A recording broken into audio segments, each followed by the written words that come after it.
sua Bíblia no Evangelho de João, no capítulo 1.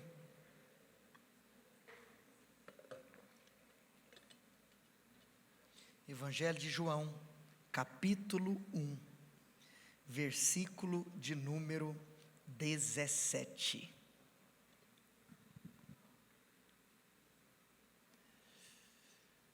Quantos abriram sua Bíblia? Você pode dar um glória a Deus onde você está?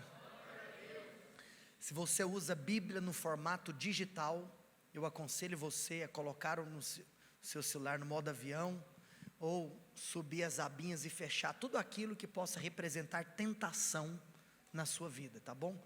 Incentivo você, se você não quiser ser tentado, traga a sua Bíblia de papel.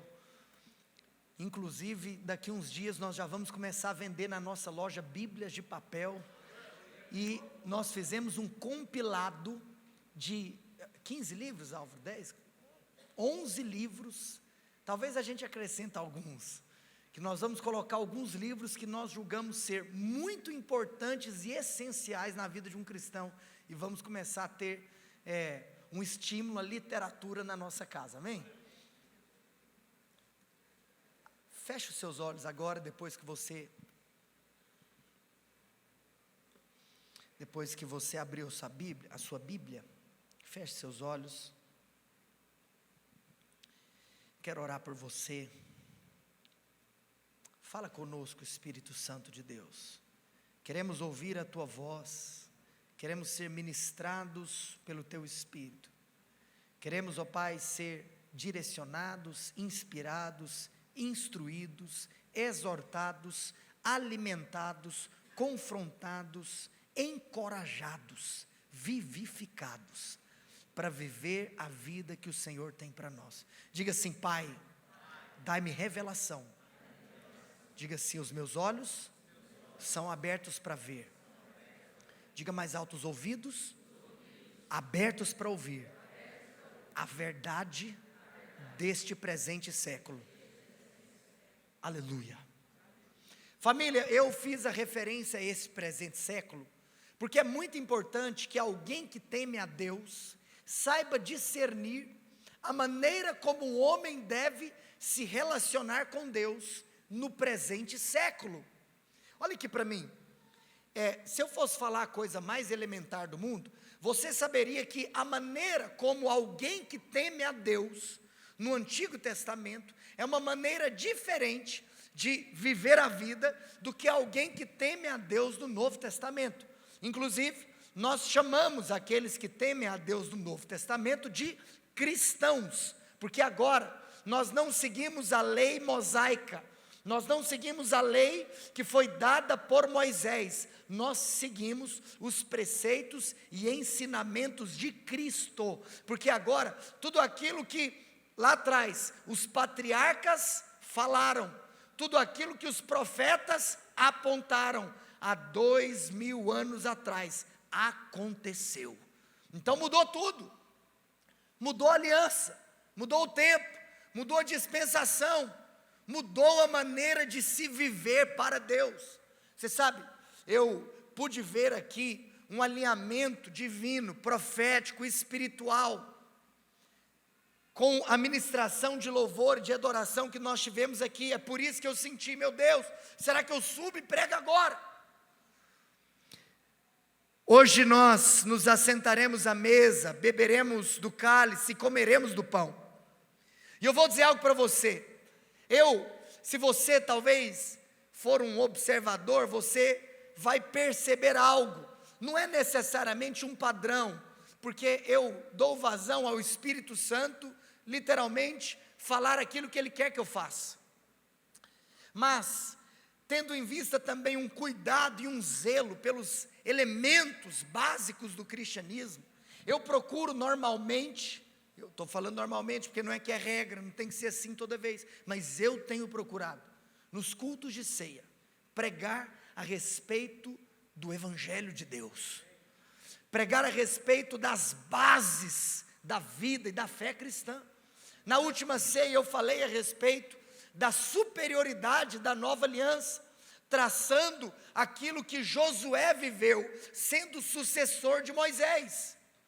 Eu fiz numa exposição sobre o capítulo 4 do livro de Josué, mostrando quais foram os desafios de Josué, que são semelhantes aos desafios daqueles que fazem parte desse tempo pós-lei mosaica, porque Josué foi um sucessor de Moisés. Eu falei para você que na raiz hebraica, o nome Josué é literalmente o nome Jesus. Então a geração de Josué aponta para a geração daqueles que estão vivendo na nova aliança. E hoje eu quero falar talvez algumas coisas que você sabe, mas eu sinto de dizer uma frase para você. Essas coisas que você sabe precisam queimar no seu coração. Deixa eu dizer algo para você. O maior combustível para uma vida cristã desesperada por Deus é a máxima revelação do Evangelho. Não existe combustível maior para alguém se tornar completamente louco por Deus do que a revelação do cuidado, do amor, do zelo, da bondade, da fidelidade, da benevolência, da graça e do favor imerecido de Deus sobre a minha vida. Olha aqui para mim. Hoje eu quero te convidar a ver aquilo que os pais da igreja viram. Eu quero te convidar a ver aquilo que Pedro viu, aquilo que João viu, aquilo que Tiago viu, aquilo que Bartolomeu viu, aquilo que Filipe viu. Eu quero te convidar a ver aquilo que os reformadores viram. Eu quero convidar você a ver aquilo que Lutero viu. Lutero viu. Eu quero convidar você a ver aquilo que Calvino viu, aquilo que John Knox viu. É isso que eu quero convidar você a ver. Eu quero convidar você a ver aquilo que os avivalistas viram, aquilo que Wesley viu, aquilo que Spurgeon viu, aquilo que Finney viu. Eu quero convidar você a ver aquilo que hoje pessoas que te inspiram, pessoas que inspiram a igreja brasileira, aquilo que eles viram, aquilo que Theo Hayashi viu, aquilo que Gustavo Paiva viu, aquilo que Lipão viu, aquilo que os meus pais espirituais, pastor Aloysio, pastor Naor, aquilo que eles viram. Eu quero falar para você aquilo que eu vi. Eu quero hoje mostrar para você, você que está nos visitando, aquilo que os homens de Deus nessa casa viram, aquilo que o Paulo César viu, aquilo que a Thaís viu, aquilo que o Túlio viu, aquilo que a Cleide viu, aquilo que o Arthur viu, o Gabriel viu, o Álvaro viu, o que é que nós vimos? Quem está dando a vida nesse lugar, eu te afirmo, viu alguma coisa. Porque o maior combustível para uma vida desesperada por Deus é ver o que eu vou te mostrar hoje. E é por isso que eu vou te falar uma coisa. Todas as vezes que você pregar o Evangelho, tem que fluir poder de você. Você sabe, uma palavra, uma exposição do Evangelho sem poder, é uma coisa esquisita. Quando algumas pessoas ouvem algumas coisas que falam assim, não, se o senhor já sabia isso, aquilo, em outras palavras, não foi pregado com poder. O Evangelho, ele é o poder de Deus. Não tem como falar do Evangelho e não começar a ficar. Eu vou te contar uma coisa. Hoje eu chorei muito preparando a palavra, sabe por quê? Vou te contar. Porque eu sou pregador, eu sou professor, então eu ensino de tudo. Mas o maior prazer da minha vida não é falar sobre você, é falar sobre Ele. Não é falar sobre o que você tem que fazer, embora quando necessário eu falarei, mas é falar sobre o que Ele fez. Não existe nada mais elevado do que isso. E hoje eu quero trazer aqui uma linha de raciocínio com você. E eu vou concluir fazendo o comentário de um texto que eu já fiz em outras vezes no meu ministério, e que de uma maneira específica eu nunca fiz aqui nesse lugar, e que eu vou morrer comentando. No verso 17 do capítulo 1, do Evangelho de João diz que, porque a lei foi dada por intermédio de Moisés. Diga comigo, hoje é culto de ceia. Então olha aqui para mim, você não pode ceiar sem a revelação do que eu vou te contar hoje. Eu preciso de te relembrar o que você sabe, para que quando você tomar ceia, algo possa explodir no seu coração. A lei foi dada por intermédio de, diga assim, a lei, vem comigo, eu peço para você repetir de maneira intencional. Algo acontece quando você fala assim, a lei foi dada por Moisés. Segura, você vai decorar essas 3 coisas, lei dada Moisés. Diga comigo, lei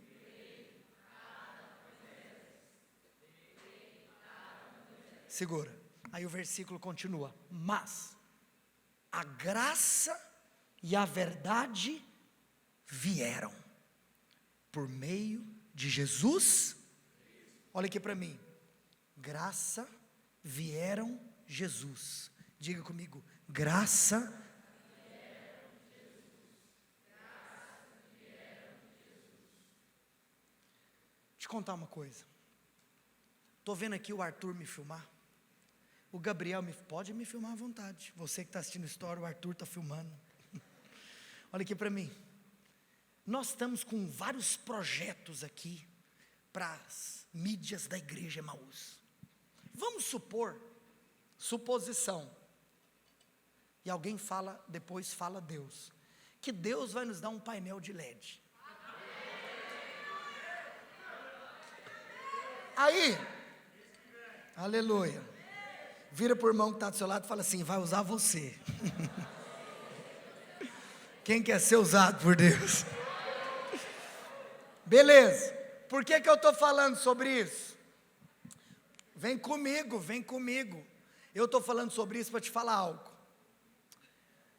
Quando a gente vê o LED, eu poderia ter uma ideia, eu poderia falar assim, cara, já sei o que eu vou fazer. Eu vou gravar lá na minha casa a palavra, e quando você vier, você vai assistir um telão a palavra. Glória a Deus. Faz sentido?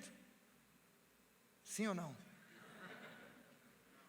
Mas espera aqui, você não vai ouvir a mesma coisa? Eu não, estou falando ouvir. Ouvir vai, certo? Mas você concorda comigo que você está incomodado por eu ter te falado isso?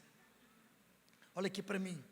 Hoje eu estou aqui para te falar que, presta atenção, aí vamos até fazer um paralelo. Você sabe por que é importante nós gravarmos vídeos? Porque os vídeos podem chegar aonde nós não podemos ir com os nossos pés.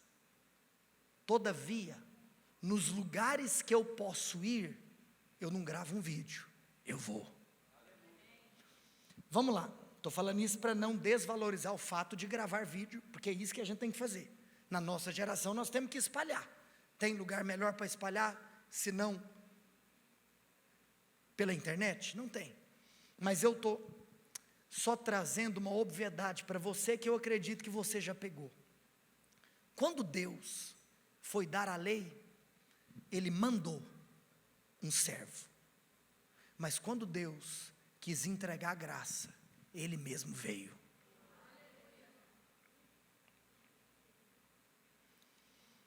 Os lugares que nós vamos e os lugares que nós deixamos de ir, fala das nossas prioridades. Vou te falar uma coisa. Eu vi um story de uma pessoa aqui da nossa igreja, que eu achei muito massa. Essa pessoa postou uma foto malhando. Aí ela falou assim, fazendo as coisas que só eu posso fazer por mim mesmo. Ou seja, ninguém pode malhar no seu lugar. Existem coisas na vida que só você pode fazer. Tem outras coisas que você pode delegar. Você quer saber se você sabe, tem muita gente falando de gestão de tempo por aí, mas eu vou te falar simples informação que você pode meditar na sua vida. Você tem que gastar mais tempo fazendo aquilo que só você pode fazer. Se você gasta mais tempo fazendo coisas que você poderia delegar, acredite em mim, você não está sendo produtivo. E por que eu estou falando isso? Porque passar recados e apontar caminhos, os profetas poderiam passar, e os profetas poderiam apontar, mas morrer na cruz, perdoar o seu pecado e salvar a humanidade, apenas Deus podia fazer. Então, nessa, os patriarcas e os profetas não poderiam realizar. Foi por isso que a lei, Deus mandou um servo, mas na salvação e na justificação, Ele mesmo desceu do céu, deixou a sua glória, não usurpou o ser igual a Deus, e se tornou a semelhança de homem, como filho e como servo obediente, morreu a morte de cruz. Então eu estou aqui traçando bases elementares, e aí sabe o que é poderoso? Porque a palavra do Senhor diz que a graça e a verdade vieram por meio de Jesus. Aí, eu estava lendo hoje esse versículo, e aí eu pensei uma coisa, aqui está escrito graça e a verdade está do lado de quem? Olha que interessante, tem muita gente que faz paralelos aí sobre lei e graça, mas você parou para perceber que a verdade, ela está do lado da graça, não é do lado da lei. Então, espera aqui, que tem algo aqui, tem alguma coisa aqui. Então eu poderia pensar, se a verdade está do lado da graça, quer dizer que a lei é mentirosa? Sim ou não? Não. Eu quero te contar uma coisa, a lei é verdadeira, todavia, ela não é a verdade que te dá a salvação. Por quê? Sabe por quê? Porque a lei é um espelho. Por que a lei é um espelho? Porque a lei, ela expressa o caráter de Deus. E aí sabe qual que é a questão?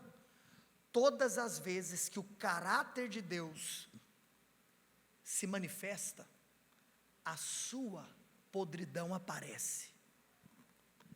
A lei não pode te salvar, porque mediante ao caráter de Deus, o seu pecado é exposto, e está escrito que o teu pecado faz separação entre você e Deus, o pecado do homem pecador.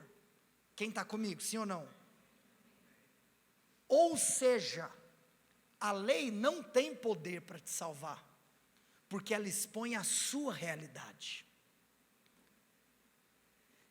Por que a graça tem poder para fazer isso? Porque ela expõe a realidade de Deus, do amor. Então você precisa de entender que aquilo que Jesus disse, porque olha só, se a gente fosse pensar sobre essa questão ainda da palavra verdade, eu logo me lembrei de um versículo, que vamos ser bem honestos, é um versículo muito famoso, e muitas vezes até muito clichê, e muitas vezes até muito usado fora de contexto, porque é um clichê do cristianismo esse versículo. Abre para mim João 8,32. João 8,32 é aquele versículo que você conhece, que diz que conhecereis a verdade vos... Espera aqui, a verdade está do lado da graça. Quem está comigo? E aí depois eu descubro que a verdade tem poder para libertar.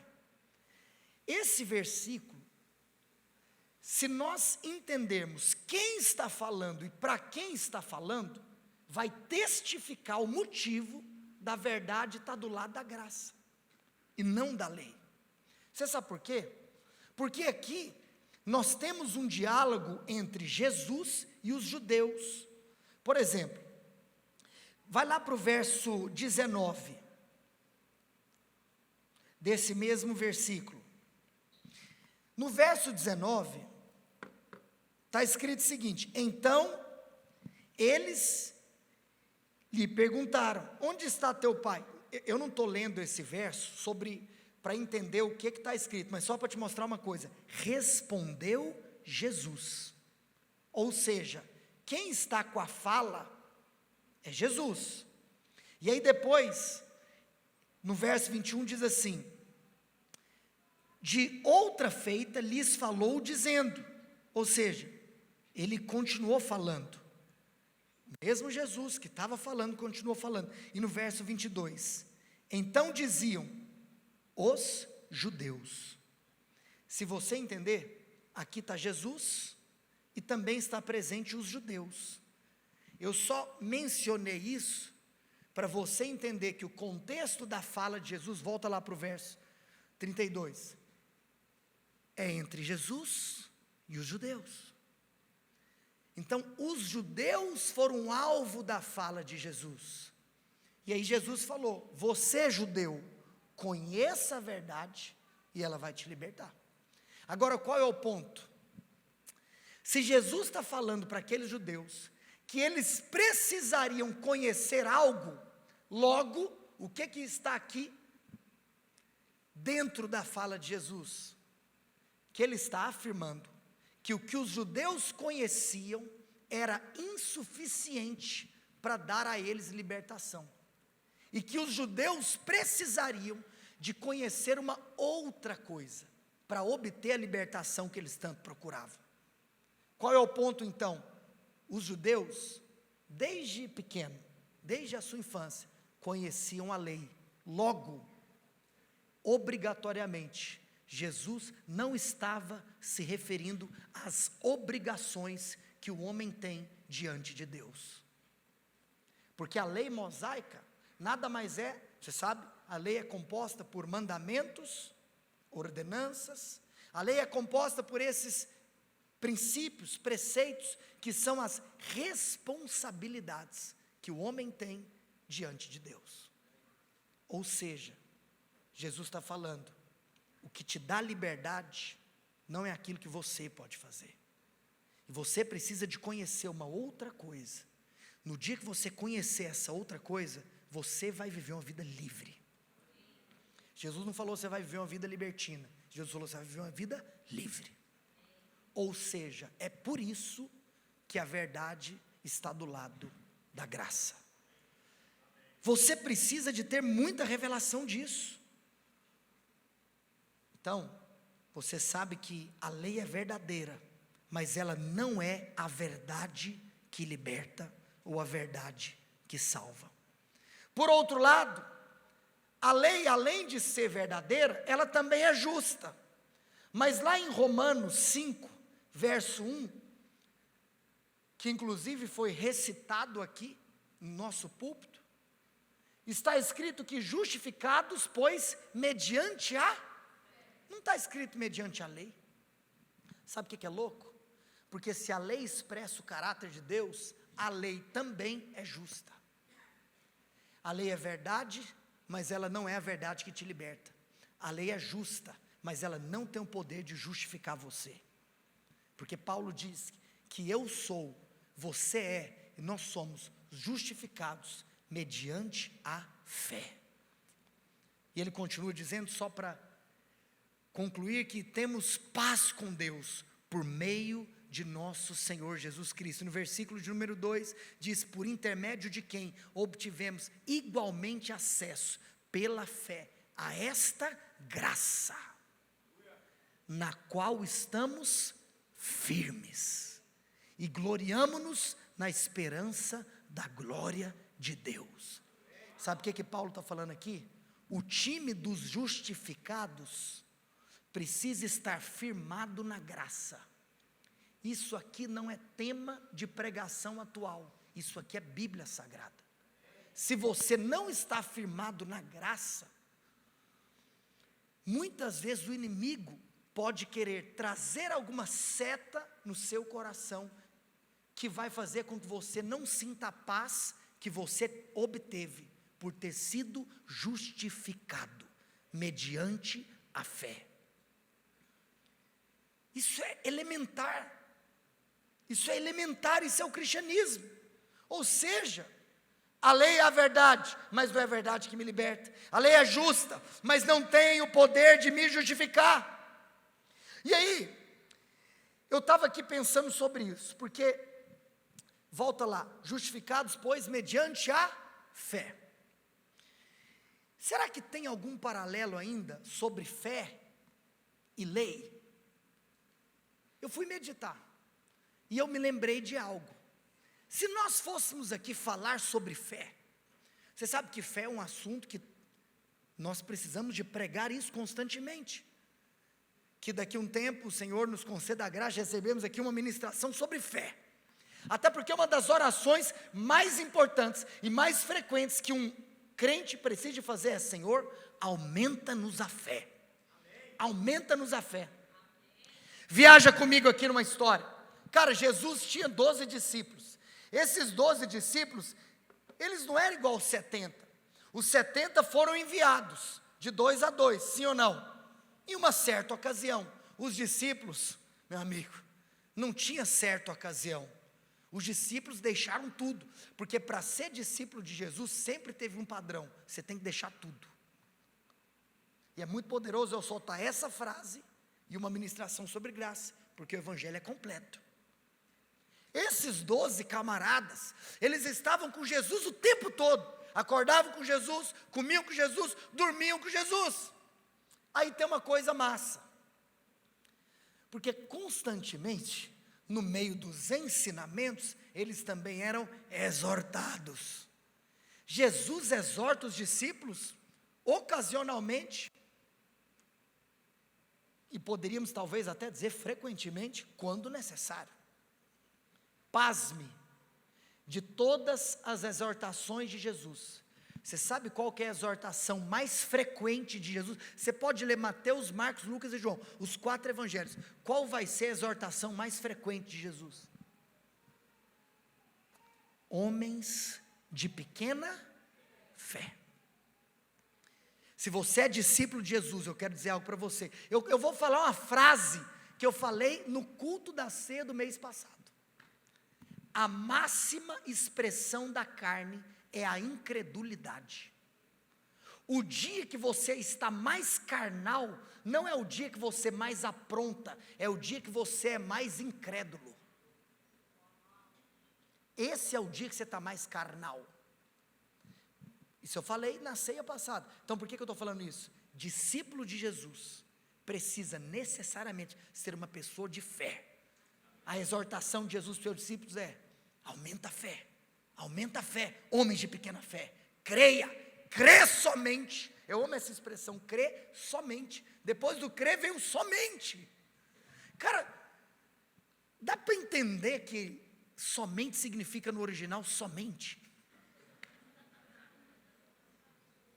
Ora, sem fé é impossível agradar a Deus. Aquilo que não provém de fé é pecado. Se você tiver uma fé desse tamaninho, você ordena mudar o que você quiser. Nós temos que ter fé. Precisamos de crescer em fé. Precisamos ter posturas de fé. Deus tem falado comigo sobre isso. Eu vou te contar uma coisa.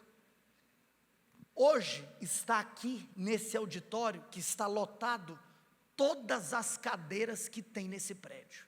A partir de agora, todo domingo tem todas as cadeiras, porque eu tenho fé que todo domingo vai ter uma pessoa sentada nessas cadeiras. Deus tem falado comigo: filho, aumenta a sua fé. Eu vou te contar uma coisa, o desejo do meu coração é sair desse prédio aqui para o nosso. Deus vai nos dar um terreno. Como? Quando? Não sei, mas eu tenho fé. Tem gente que tem dinheiro, tem gente que tem fé. Eu quero te contar que a moeda no mundo espiritual não é o real, não é o dólar. A moeda no mundo espiritual é a fé. Por que eu estou falando isso? Olha aqui para mim.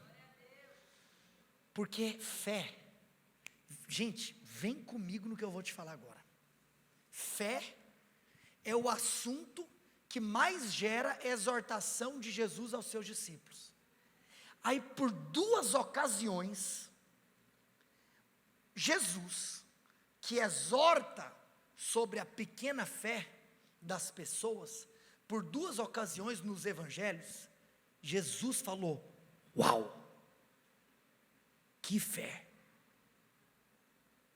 Teve uma vez que Jesus falou assim: cara, eu vou contar um negócio para vocês, em todo Israel, não tem fé desse tamanho.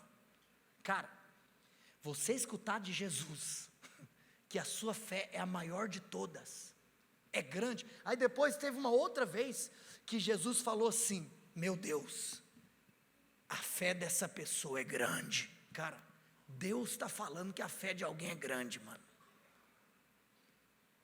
Aí eu fui estudar sobre esses casos.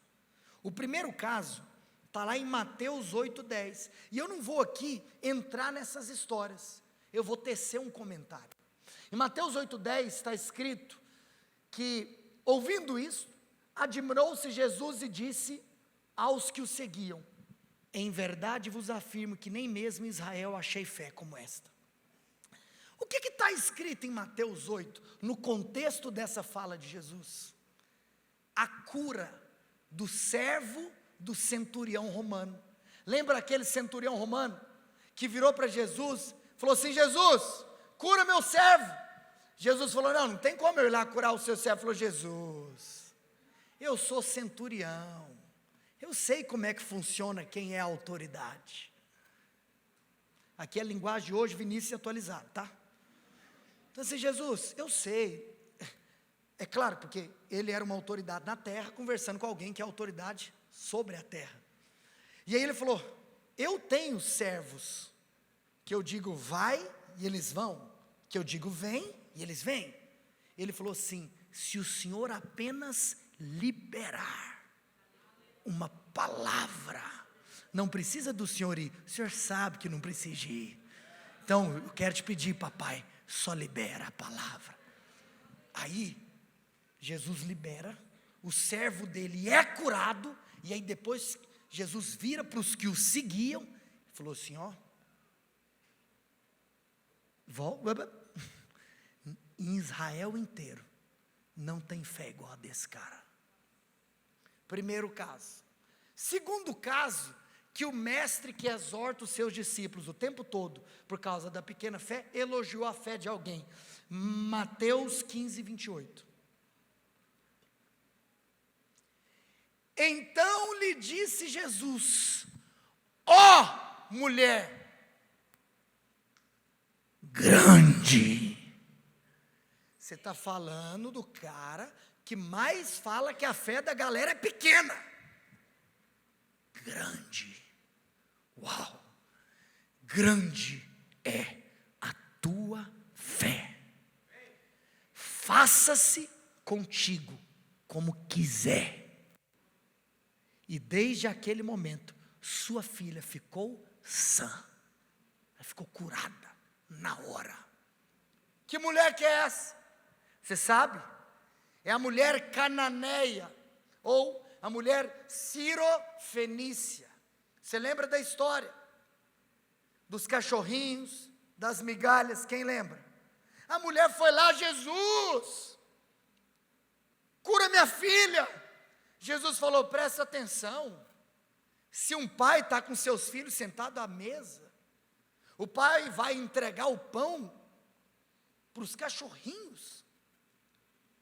Talvez você pode não entender esse texto merece uma pregação inteira sobre.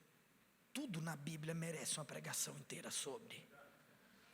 E aí, aquela mulher tem a ousadia de virar para o Rei dos Reis, o Senhor dos Senhores, o Alfa e o Ômega, o primeiro e o último, antes de Abraão ele era,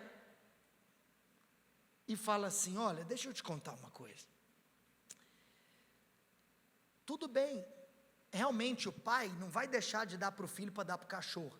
Só que se o cachorro está na redondeza, ele vai comer das migalhas que caem à mesa. Mano, ela falou isso para Jesus. Mano, ela falou isso para Jesus. Jesus falou assim: espera aqui. Em primeiro lugar, curada, sua filha já até foi. Mas eu estou espantado. É com o tamanho da sua fé. Come on. O que isso tem a ver com a pregação? Você há de concordar comigo que as coisas têm que fechar, sim ou não? Eu estava observando. São duas pessoas completamente diferentes. Um é homem, a outra é mulher. Um centurião da corte romana. A outra era uma mulher simples, uma criada, uma doméstica.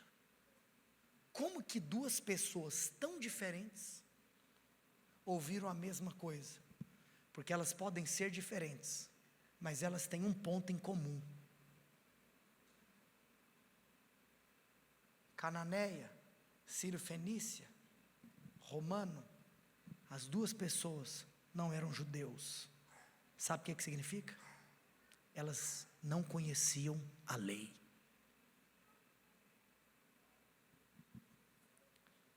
Quanto mais liberto da lei você for, mais fé você vai ter.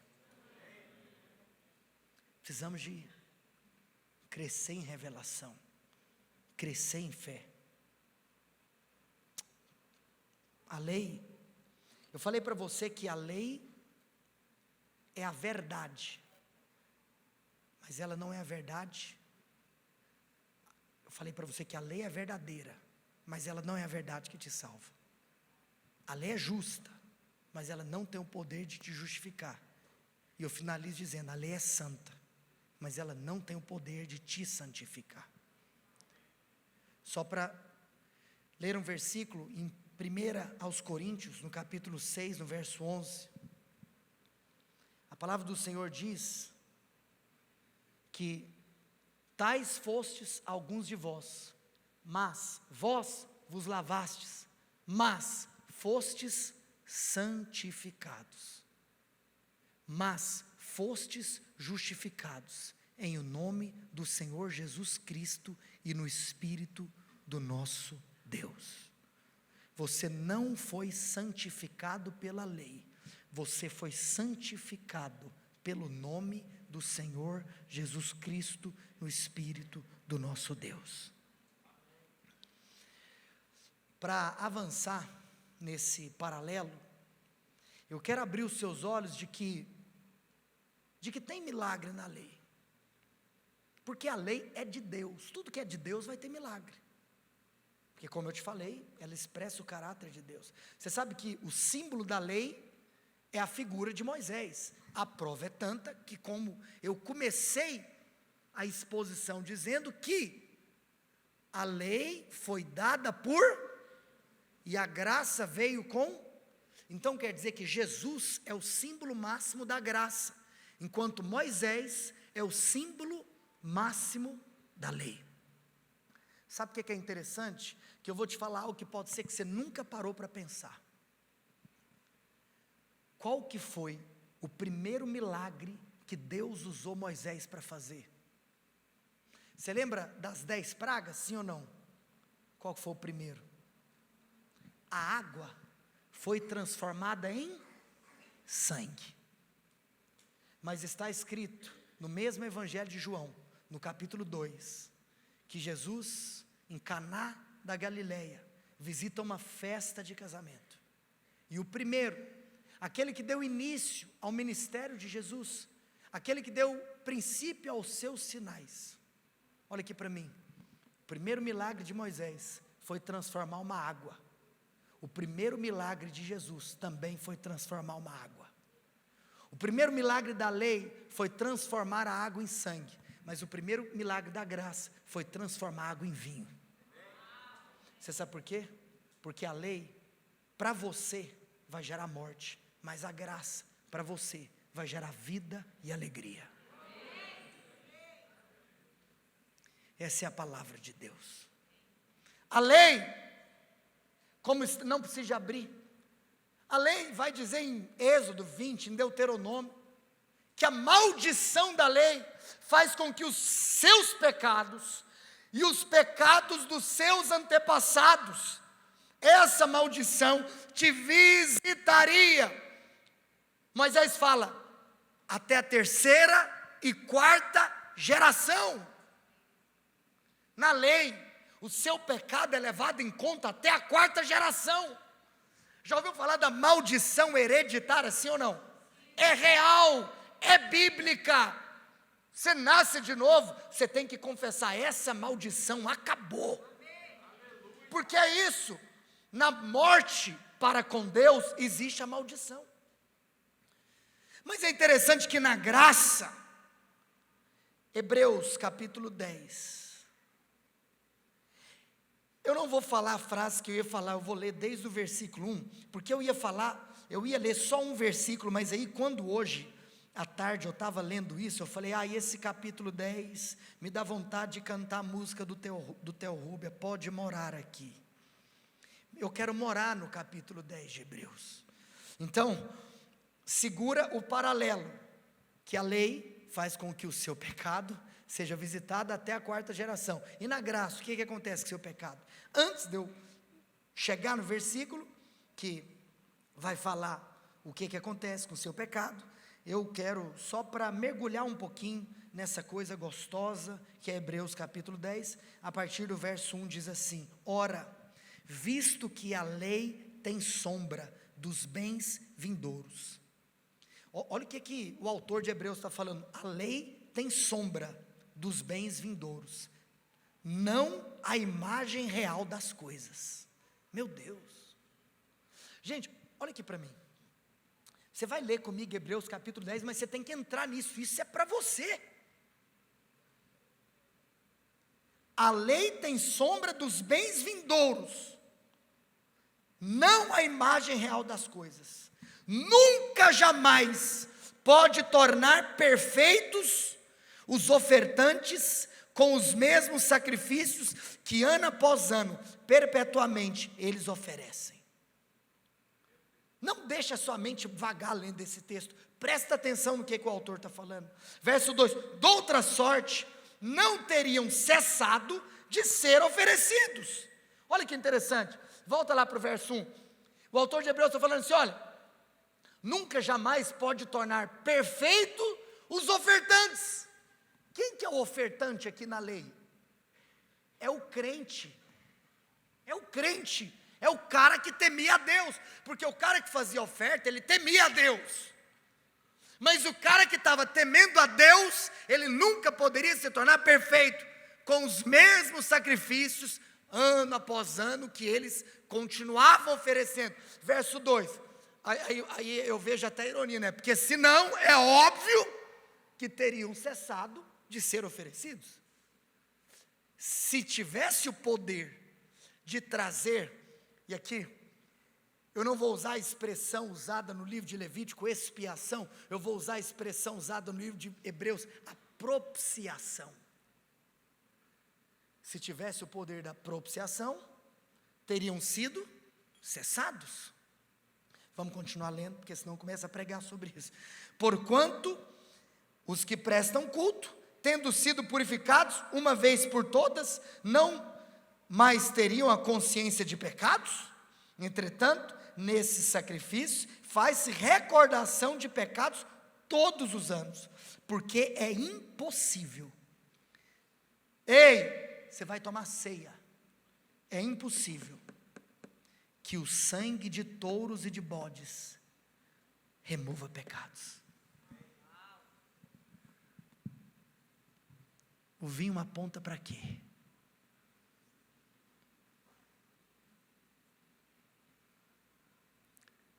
Meu Deus. Vamos para o verso 10. Que me deu vontade de parar de pregar, mas não, eu vou continuar. Estou acabando. Nessa vontade é que temos sido santificados, mediante a oferta do corpo de Jesus Cristo, uma vez por todas. Ora, todo sacerdote se apresenta dia após dia, a exercer o serviço sagrado e a oferecer muitas vezes os mesmos sacrifícios, que nunca jamais podem remover pecados. Jesus, porém, tendo oferecido para sempre um único sacrifício pelos pecados, assentou-se à destra de Deus. Aí você lembra de uma coisa: o sacerdote oferecia sacrifício no tabernáculo, lembra disso? O tabernáculo tinha 3 lugares, sim ou não? O átrio, o lugar santo e... Isso aqui eu não anotei não, é porque eu li agora e me deu vontade de falar. Lá no átrio você tem quantos móveis? 2. O altar de bronze e a bacia de bronze. Lá no lugar santo, quantos móveis você tem? 3. Agora eu vou te contar uma coisa. Você vai ter um incensário. Você vai ter o candelabro. E você vai ter a mesa dos pães. Mas espera aqui. Candelabro, incenso, mesa. Sabe uma coisa que não tem? Cadeira. Tem mesa, mas não tem cadeira. Você sabe por quê? Olha aqui para mim. Não tem cadeira, porque na antiga aliança, o sacerdote não podia se assentar. Mas aqui está escrito que Jesus, porém, tendo oferecido para sempre o único sacrifício pelos pecados, o que ele fez? Você sabe por quê? Porque na Bíblia, sentar significa concluir a obra. O sacerdote do Antigo Testamento, ele olhava para a mesa, mas não tinha cadeira para ele sentar. Porque por mais que era de Deus, a obra que ele estava fazendo, aquela obra não tinha o poder de ser definitiva. Mas Jesus, depois de realizar a obra dele, ele fez o que nenhum sacerdote antes dele pôde fazer. Ele se assentou.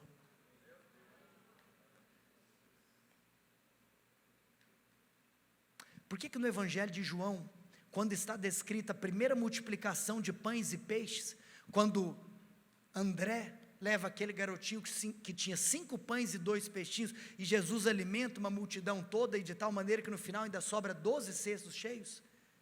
Por que antes de realizar o milagre, se você ler lá, Jesus virou para aquela multidão inteira, sabe o que ele falou?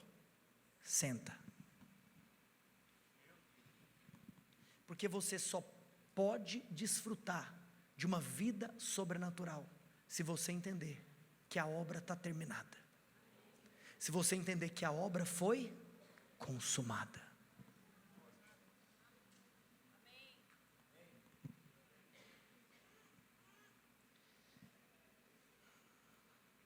Mas não é por isso que eu li Hebreus 10, é só porque eu não aguento.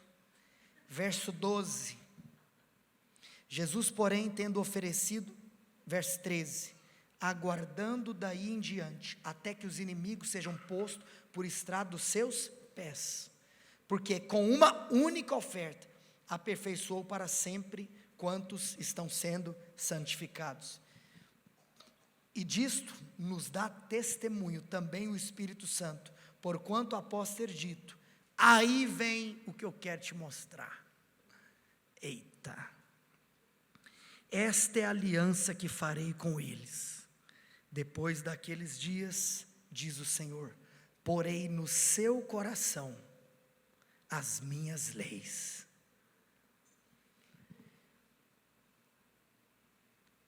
E sobre a sua mente as inscreverei. Deixa eu te contar uma coisa.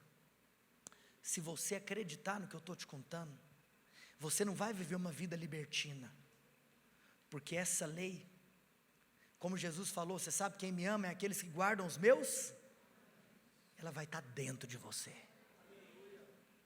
vai estar na sua mente, vai estar no seu coração, mas não é isso ainda que eu quero te falar. E acrescenta também de modo nenhum, agora é o ponto, se na lei, se na antiga aliança, o seu pecado vai ser visitado até a 3ª e 4ª geração, na nova aliança, a promessa para vocês, a promessa para mim, a promessa para a igreja, também de nenhum modo me lembrarei dos seus pecados e das suas iniquidades para sempre.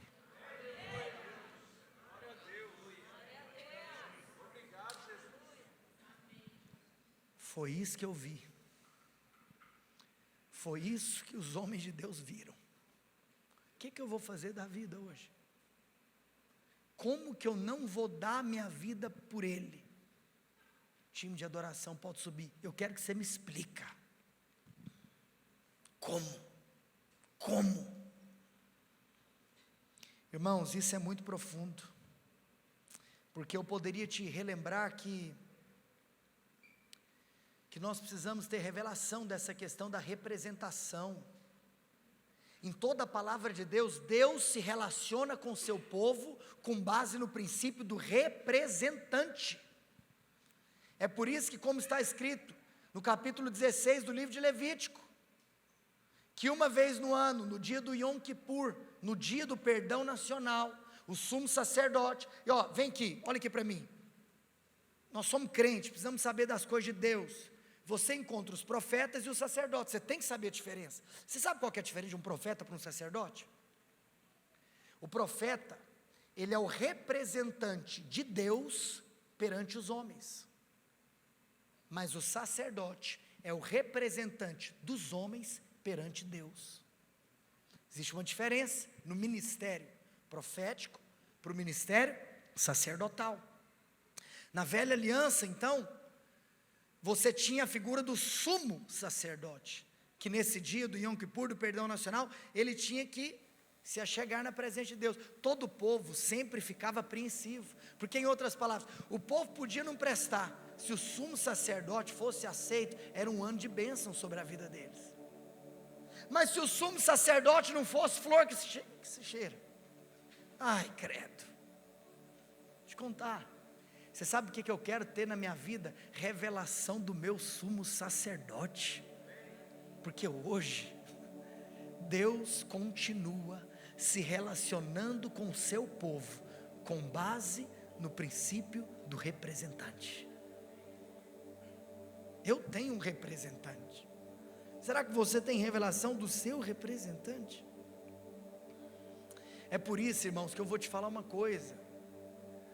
Para nós vencermos o pecado, para nós vencermos, irmãos, aquilo que não é de Deus, sabe o que precisa da gente fazer? Estar apaixonado pelo nosso representante.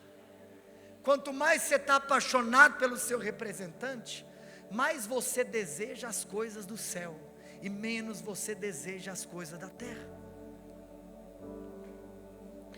Você quer se apaixonar por alguém? Olhe para essa pessoa. Existe um poder no olhar. Você sabe aquela velha cena? Você sabe como que um varão ele encontra com uma donzela? Você sabe como que tudo começa? Com a encarada. Qual que é o maior sinal de alguém que está interessado? É que ele encara, ele olha. A paixão começa no olhar. Então deixa eu te falar uma coisa. Você quer se apaixonar? Olha para ele. Olha, você tem que olhar.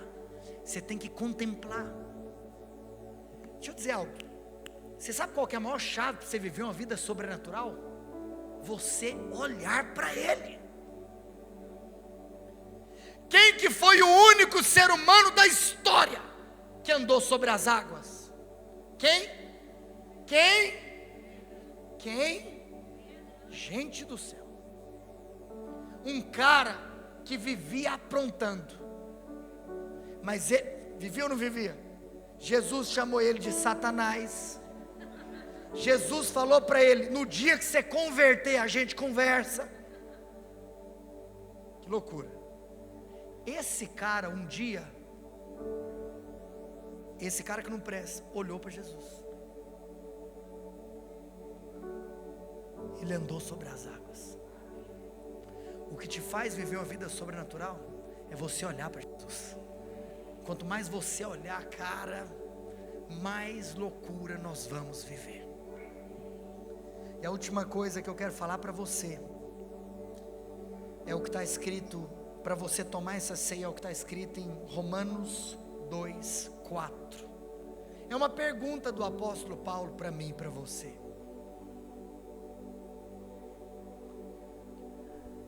Ou desprezas a riqueza da sua bondade e tolerância e longanimidade, ignorando que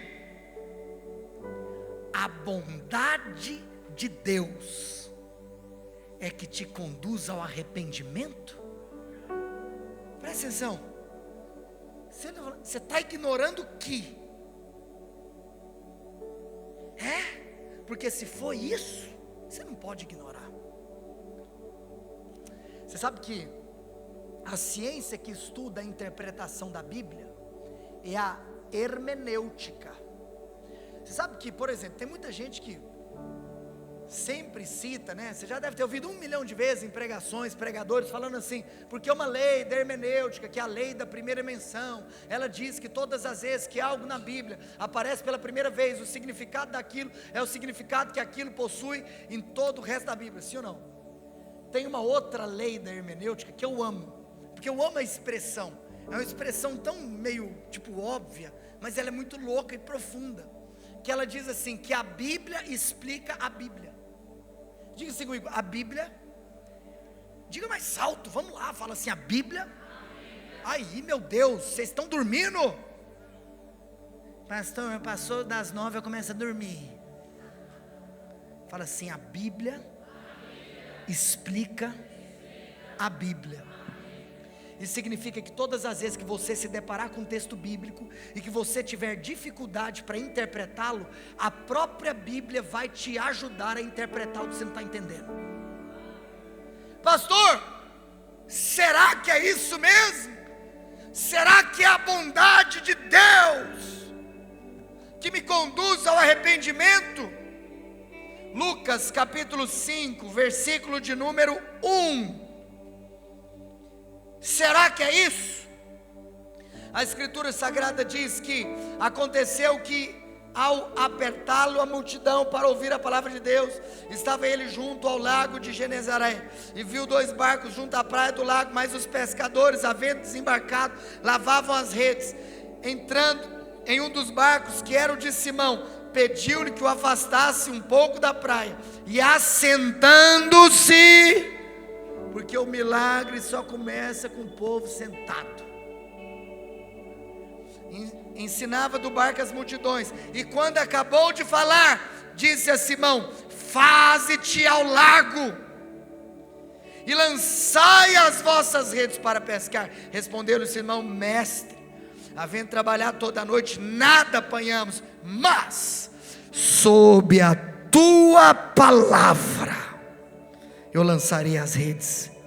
E isto fazendo, apanharam grande quantidade de peixes, e rompiam-se-lhes as redes. Então fizeram sinais aos companheiros do outro barco, para que fossem ajudá-los, e foram e encheram ambos os barcos, a ponto de quase irem a pique.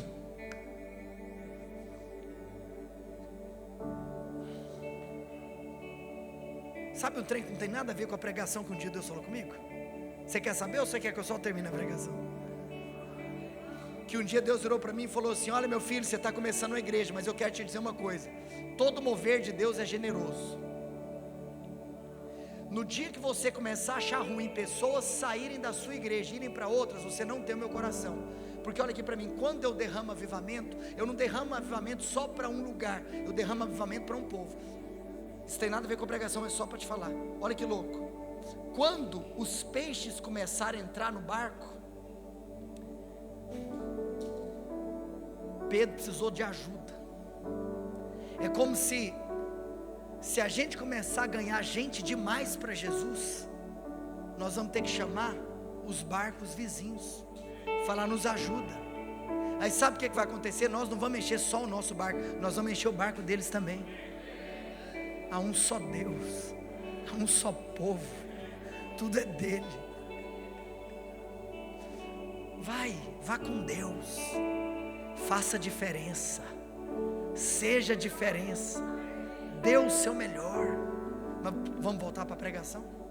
Sim? Ei! Pedro recebeu a bênção de Deus, porque ele tinha pescado a noite inteira, mas ele não tinha pegado nada. Então sabe o que Deus deu para ele?